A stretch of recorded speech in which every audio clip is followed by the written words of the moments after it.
श्री शिवाय नमस्तुभ्यम, हर हर महादेव, जय महाकाल। कैसे हैं आप सभी लोग? लेकिन आज का जो ये वीडियो है ना, आप सभी लोगों के लिए बहुत ही ज्यादा खास और विशेष होने वाला है।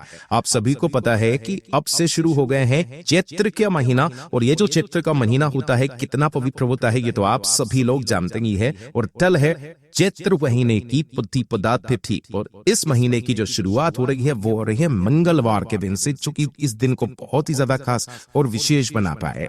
पूज्य गुरुजी ने अपनी कथा में बताया कि चैत्र का जब महीना स्टार्ट हो तो उस चैत्र के महीने में एक चावल के दाने वाला उपाय और एक बेलपत्र वाला उपाय हनुमतेश्वर महादेव के नाम से कोई भी व्यक्ति करना मत भूलिएगा। साथ ही साथ कहा एक बार प्रैक्टिकल करके जरूर देखना, नहीं सीहोर वाले बाबा झूठ तो नहीं कह रहे हैं। अगर आपकी कोई मनोकामना है, कोई विश है, काफी समय से पूरी नहीं हो रही है, घर में धन नहीं आ रहा है, अनावश्यक खर्चा बहुत ज्यादा हो रखा है, बहुत ज्यादा दुख में जीवन बीत रहा है, तो एक बार ये वाला उपाय करके जरूर देखिएगा।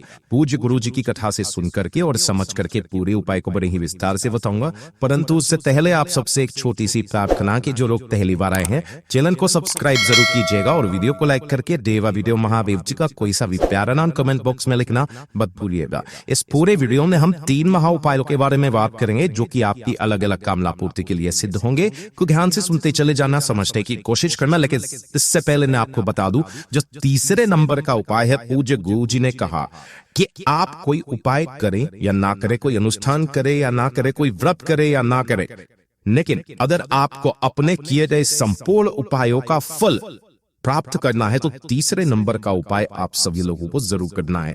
किस समय करना है, कैसे करना है, सुनते चले जाना, समझने की कोशिश करना। सबसे पहले बात करते हैं पहले वाले उपाय की। देखिए, पहले वाला उपाय किन लोगों को करना है ये चीज ध्यान से सुनिए। गुरुदेव ने कहा कि जब भी आप महादेव के मंदिर में जाते हो, जब भी आप अपनी मनोकामना मांगते हो, या तो आप धन की कामना मांगते हो, पुत्र प्राप्ति की कामना मांगते हो, व्यापार की कामना मांगते हो, पता नहीं जाने क्या क्या मांगते हो, लेकिन पूज्य गुरु जी ने कहा है कि जब भी आप मनोकामना पूर्ति के लिए उपाय करें, एक बार मेरे देवादिदेव महादेव जी का साथ मान करके देखना, उनका आशीर्वाद मान करके देखना, आपको कभी जीवन में किसी चीज की कमी नहीं रहेगी। हमेशा ये चीज ध्यान दीजिएगा, जब भी आप अपनी मनोकामना पूर्ति के लिए उपाय करने चाहें, महादेव जी का साथ माने, आपके सारे काम यूं ही बल पे चले जाएंगे। साथ ही साथ पूज्य गुरु जी ने कहा कि अगर आपका बहुत बुरा समय चल रहा है ना, बहुत बुरा समय चल रहा है, जिस कार्य में आप हाथ डाल रहे हो सफलता नहीं मिल रही है, बिजनेस में पैसा लगाया वो घाटे में चला जा रहा है, घर वाले आपको ताना मार रहे हैं, घाटा ही घाटा हो रहा है, कुछ करना चाहते हो आप जीवन में, कुछ कर नहीं पा रहे हो, बहुत दुखद जीवन बीत रहा है, तो इस वाले उपाय को करना किस समय करना है ध्यान से सुनना।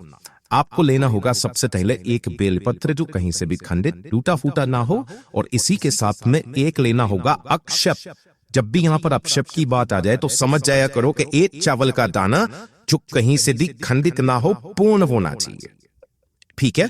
और इसी के साथ में आपको लेना है एक सफेद फूल। अब वो एक सफेद फूल आप चाहे कोई सा भी ले लेना, केवल एक फूल को छोड़ करके। मैं हमेशा बता देता हूं, आप सभी को पता है, हालांकि मुझे ये भी पता है, लेकिन फिर भी मेरा बताना जरूरी है, यह केतकी का, ठीक है। और ये केतकी का फूल गलती से भी महादेव जी पर समर्पित मत कर देना, वरना आपको 1000 गौ हत्या का पाप लगता है। इसके अलावा जो आपको कनेर का फूल मिल जाए, अगर सफेद रंग में है, या किसी भी तरीके का सफेद फूल मिल जाए, केतकी को छोड़ करके वो एक सफेद फूल ले लेना है। इसी के साथ एक नूका शुद्ध जल अपने घर का, ठीक है। इन्हें लेकर के आपको पहुंच जाना है बाबा के मंदिर शिवलिंग के पास में। किस समय का होगे? प्रदोष काल में। इस वाले उपाय को सिर्फ और सिर्फ प्रदोष काल में किया जाता है, यानी कि शाम के समय, प्रदोष के दिन में ही, प्रदोष काल में शाम के समय, ये चीज ध्यान रखिएगा। जैसे ही आप यहां पर पहुंचेंगे, उत्तर दिशा नॉर्थ डायरेक्शन की तरफ मुंह करके खड़े हो जाना। अब क्रम ध्यान दीजिएगा, जो आपने एक लोटा शुद्ध जल लिया है, उस एक लोटा शुद्ध जल के अंदर आपको ये सभी चीजों को डालना है, उसी के अंदर समर्पित करना है। कैसे करके, वो चीज ध्यान से सुनिएगा। सबसे पहले जो आप डालोगे वो डालोगे सफेद फूल। जब आप इसलिए सफेद फूल डालोगे, तब आपको अपने बुरे वक्त को सही करने की कामना मन में करते हुए इसके अंदर सफेद फूल डालना है, यह आपके भाग्य को उदय करता है।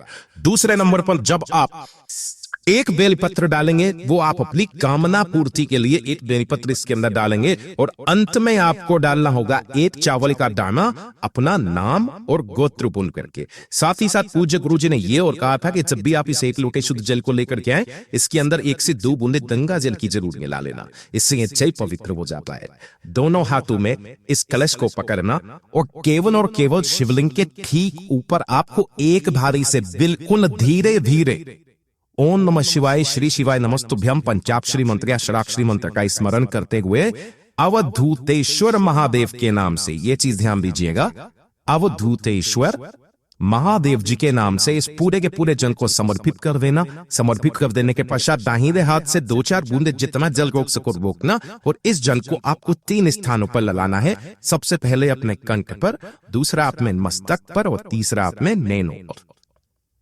पूज्य गुरुजी ने कहा कि इस वाले उपाय का जो क्रम है ना, वो है 5 बार करने का नियम है ना। अब आप हफ्ते में कोई सा भी एक दिन फिक्स कर लो, कोई जरूरी नहीं है सोमवार, मंगलवार, बुधवार, गुरुवार, कोई सा भी।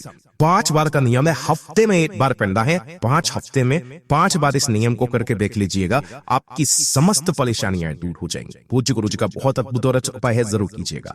बात कर लेते हैं दूसरे वाले उपाय की। ये वाला जो उपाय है ना, ये किसके लिए है? धन के लिए है ना। अगर आपके घर में धन नहीं आ रहा, जितना कमाते हो उतना खर्चा होता चला जाता है, अनावश्यक खर्चा बहुत ज्यादा आपके घर में हो रखा है, कोई बीमार पड़ गया, कभी टीवी फ्रिज खराब हो गया, आपके पास न पैसा बच ही नहीं रहा है ना, कर्जा लेने की नौबत आ चुकी है, क्रेडिट कार्ड पर जीवन बिता रहे हो, एक बार इस उपाय को कीजिएगा। करना क्या है, ध्यान से सुनिएगा। एक बेलपत्र लेना है, तो कहीं से कटा फिटा ना हो, सुंदर सा एक बेलपत्र लेना, और थोड़ी सी लेनी होगी आपको हल्दी। हल्दी कौन सी लेनी है इस वाले उपाय में? ये जो पिसी हुई हल्दी होती है ये लेनी है, और थोड़ा सा लेना होगा आपको शहद। हल्दी जो होती है ये आपके घर में संपदा की धमकी वृद्धि करती है, और जो शहद होता है ये उन कारणों का काट करता है जिसकी वजह से आपके घर में नहीं आ रहा है। ठीक है, इन तीनों चीजों के साथ में 1 लोटा शुद्ध जल अपने घर का, इन्हें लेकर के पहुंच जाना बाबा के मंदिर शिवलिंग के पास में। किसी भी दिन, किसी भी समय, कोई दिन फिक्स नहीं है, कोई समय फिक्स नहीं है, ठीक है ना। उत्तर दिशा नॉर्थ डायरेक्शन की तरफ मुंह करके खड़े हो जाना। अब आप हमेशा पहले क्या करते थे? 1 लोटा शुद्ध जल समर्पित करते थे, लेकिन यहां पर वो 1 लोटा शुद्ध जल समर्पित नहीं करना है। जो पूजा पाठ पर्सन आपको करनी है वो पहले कर लेना। उसके पश्चात आपको इस हल्दी और शहद, इन दोनों का एक मिश्रण तैयार करना है। हल्दी और शहद का क्या करोगे? एक मिश्रण तैयार कर लोगे। इसी मिश्रण को अपने दाहिने हाथ की अनामिका उंगली पर आपको लेना है, और उसकी 7 बिंदियां आपको माता अशोक सुंदरी के ऊपर लगानी है, अपना नाम, गोत्र और धन की कामना कहकर।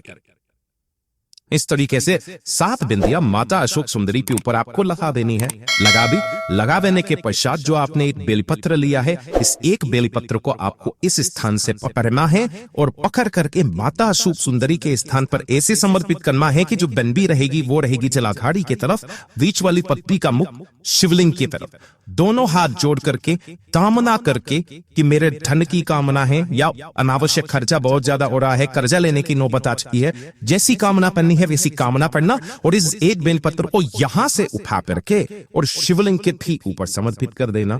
समर्पित कर दोगे, कर देने के पश्चात उस एक लोटे को लेना, उसमें से जल आपको ऊपर वाले शिवालय वाले जो, या शिवलिंग वाले जो बेलपत्र है इसके ऊपर समर्पित करना है। ओम नमः शिवाय, श्री शिवाय नमस्तुभ्यम पंचाक्षरी मंत्र षडाक्षरी मंत्र का स्मरण करते हुए, और इसी जल की धार को आपको आगे बढ़ा करके कहां तक लेकर के आनी है? माता अशोक सुंदरी तक इस धार को लेकर के आना है।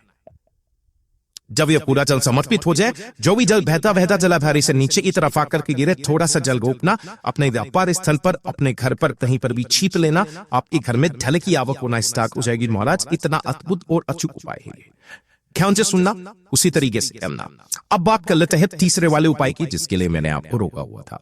पूज्य गुरुजी ने कहा कि आप कोई उपाय करें या ना करें, कोई व्रत करें या ना करें, परिवार में किसी भी तरीके की कोई समस्या चली हुई आ रही है, किसी भी तरीके का कोई दुख है, दर्द है, पैसा नहीं आ रहा, मनोकामना पूरी नहीं हो रही है, बीमारी खत्म नहीं हो रही है, किसी भी तरीके की, या फिर किए गए उपाय और फल आपको नहीं मिल रहा है, तो पूज्य गुरुजी ने कहा जो भी एकादशी पड़े, जो भी प्रदोष पड़े, और जो भी शिवरात्रि पड़े महीने, ठीक है, उन दिनों पर आपको 3 दीपक तैयार करने हैं। तीनों दीपक के अंदर आप लगाओगे गोल बाती। कौन सी? तीनों दीपक के अंदर लगाओगी गोल बाती और इसके अंदर भरोगे गाय का घी। इस तरीके से गाय का घी भर देना। पहला जो दीपक आप लगाओगी प्रदोष काल में, उन तीनों दिन में प्रदोष काल में बेलपत्र पेड़ के नीचे यहां पर समर्पित करना। अगर आपके घर में धन की बहुत ज्यादा कमी है, धन की कामना से करते हो, तो बेलपत्र के पेड़ के नीचे जो आप दीपक लगाओगे ना, उसे गोल बत्ती का ना करके लंबी बाती का लगाना, क्योंकि जब भी आप धन संपदा की वृद्धि के लिए उपाय करते हो तो लंबी बाती का प्रयोग किया जाता है। इसके नीचे कोई ना कोई आसन जरूर लगा देना। दूसरा वाला जो दीपक होगा वो आपको गोल बत्ती का कहां पर लगाना है? किसी भी आंवले के पेड़ के नीचे। अगर आपके घर में भी ये वृक्ष है, पौधा है, वहां पर भी आप लगा सकते हो। और तीसरा, शिवालय की चौखट पर जब आप यहां पर जाते हो तो आपके दाहिने हाथ की तरफ, इधर की तरफ में आपको उस दीपक को लगा देना है। जो प्रदोष पड़े, जो शिवरात्रि पड़े, जो एकादशी पड़े, करके देखिएगा, आपके जीवन के सारे दुख मेरा बाबा हर लेगा। पूज्य गुरु जी के ये सभी उपाय बहुत ही ज्यादा खास और अद्भुत है, जरूर कीजिएगा। वीडियो अगर पसंद आए तो लाइक जरूर करना, साथ ही साथ चैनल को सब्सक्राइब जरूर कीजिएगा। मैं आपसे मिलता हूं अगले वीडियो में, तब तक के लिए ओम नमः शिवाय, जय महाकाल, जय शिव शंकर, श्री शिवाय नमस्तुभ्यं।